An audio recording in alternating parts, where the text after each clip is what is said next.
Welcome back. In our top business story, Dubai's GDP is expected to grow 4.1% in the first quarter of this year, according to the Dubai Economic Outlook 2011 report released by the Dubai Economic Council yesterday. In anticipation of continued expansion in the global economy, real GDP is expected to grow through the first quarter of 2012. Although the report also suggested that GDP growth might decline as the year wears on, most likely due to factors such as the projected economic slowdown of some of Dubai's trading partners, such as some EU members, China and India. According to Abdul Razak Al Faris, the chief economist and CEO of research at the Dubai Economic Council, the lowest estimated growth rate of about 3.5% was attributed to the third quarter of 2011, followed by an increase of 5% in the fourth quarter.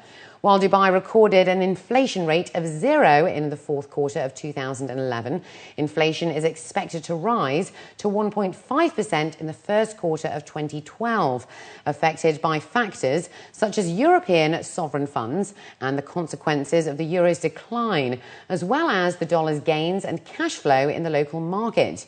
The report also stated that the budget deficit had declined from 4.3% of Dubai's GDP in 2009 to less than 2% in 2010 as a result of the rationalisation of expenditures, and is expected to continue to decline this year.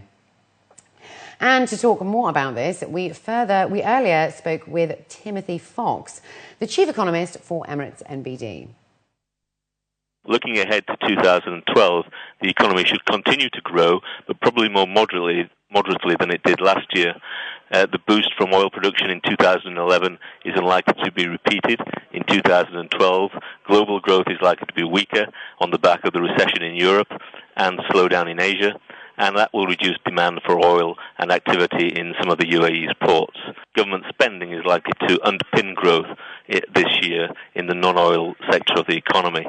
The Eurozone debt crisis downgrades to US growth, and the possibility of a harder landing in China does mean that the external environment remains very challenging and the risks are high. But at this stage, we do believe that the UAE is well positioned to enjoy modest growth of around 2.5%, underpinned by that very supportive fiscal policy.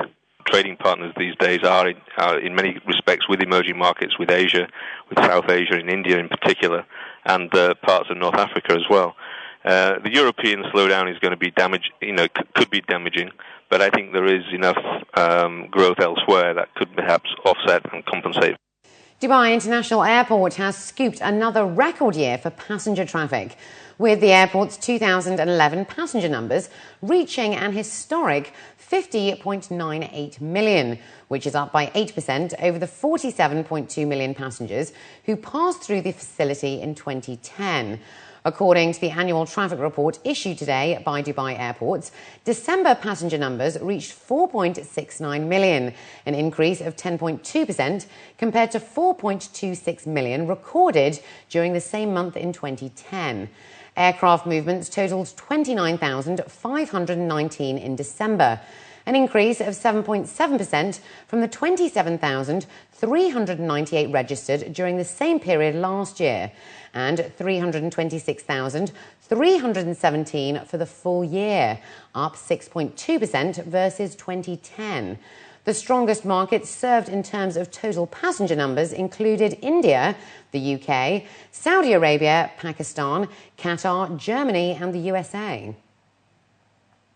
The Ministerial Legislative Committee has concluded its discussion of a proposed new federal law on imposing tax on the imports of tobacco and its derivatives.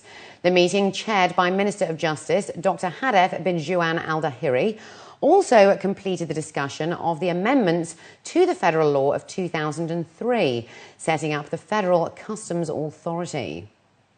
Market shares in Dubai soared to a 5-week high in trading today, but low volumes remain a concern as companies prepare to disclose their full-year earnings. And with that, let's now take a look at the stock indices across the GCC.